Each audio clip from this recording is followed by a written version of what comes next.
Bill, would you say in your life you've been two different people, a pre-Jesus guy and a Jesus guy? Yeah, absolutely.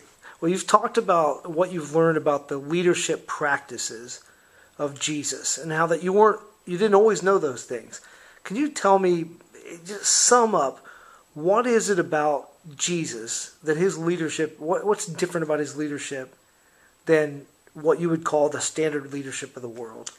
Well, what I really noticed about Jesus' leadership that was different is he has strength under control. In other words, he could be angry but not sin. Well, I could be angry, but I'm going to sin, right? But he could be angry and not sin. He could be kind but not wimpy. He could be loving but not compromising. He could be he would not be a respecter of persons, but he could hold people accountable. He gave people mercy, but he didn't fail to teach them. He believed in grace, and he really demonstrated God's riches at his expense. And sometimes as leaders, we need to have people enjoy the riches we provide at our expense. He was the type of person who would invest in people. He invested in 12 men. He had so much confidence in these 12 men, he believed that they would take his message to the entire world. And through those 12 men, he developed many, many followers. But he really invested his 3 years of life into 12 men. And so, these were things that I just didn't understand. I didn't comprehend that. When you're building a company, you think you've got to hire and train hundreds of people, and they all got to do it a certain way. Well, what he did was he recruited 12 people. And out of those 12 people, he developed this leadership quality that would change the world. And that was a new principle to me. I really thought that you needed to treat everybody the same, or you just be tough on everybody, because I'm a bottom line guy. Drive to the bottom line. Well, Jesus, he was a bottom line guy too. He knew his mission. Mission was, to come here and sacrifice his life for us. Well, as a leader, I need to learn that I needed to sacrifice my life for my staff, not my physical life, but my energies, my time in developing them. But it was okay for me to have 3 people who were really close to me that could kind of help me carry this out. The Peter, James, and John scenario. I like that. I like the fact that he said you need to love people. Because I used to teach my management staff, fall in love with your people. Fall in love with your staff. And when you fall in love with them, you're not going to let anything happen to them, and you're not going to hurt them.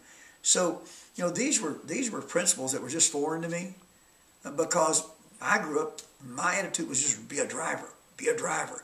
Bottom line, tell them what to do. I thought being a benevolent dictator was okay. But you know what? Jesus' principles were just so good.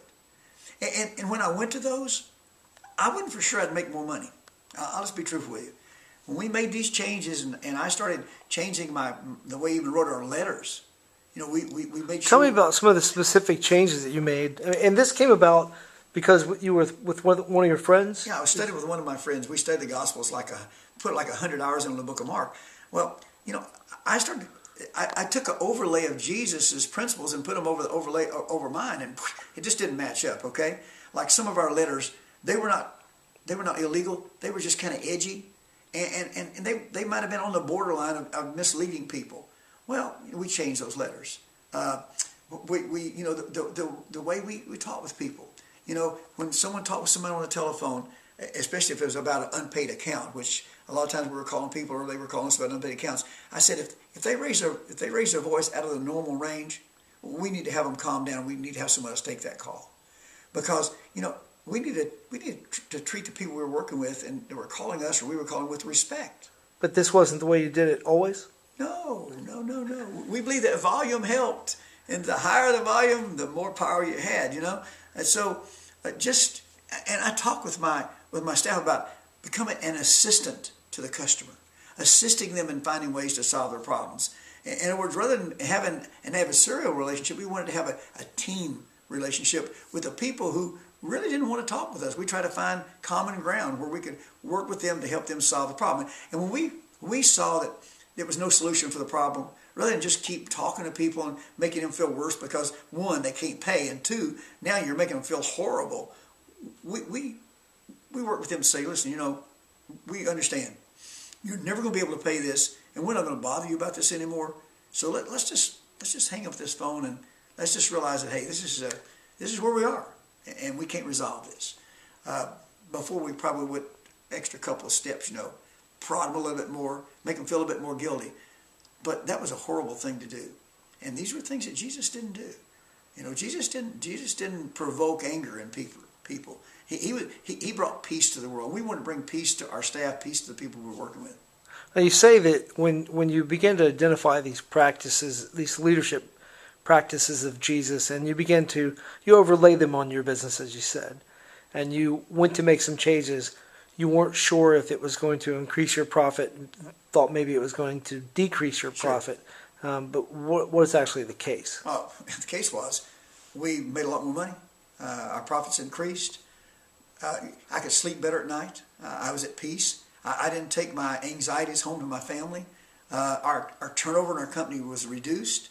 There was never a lawsuit filed that went to court that we had to defend in our company. There was all sorts. That's a pretty big statement. How many years of business? 16 years. And now there was just a lot of benefits. Plus, I teach a negotiating program, and we changed our program to win-win negotiating. We said, if the person you're negotiating with, they don't feel like they're winning the same time you are, then you failed. Well, that was not, to me, negotiating was win and lose. I win, you lose. Well, after this, we said, no, that's not the way it is. It's a win-win. We want to win, but we want the other person to feel like, and to really experience the fact that they benefited from our relationship.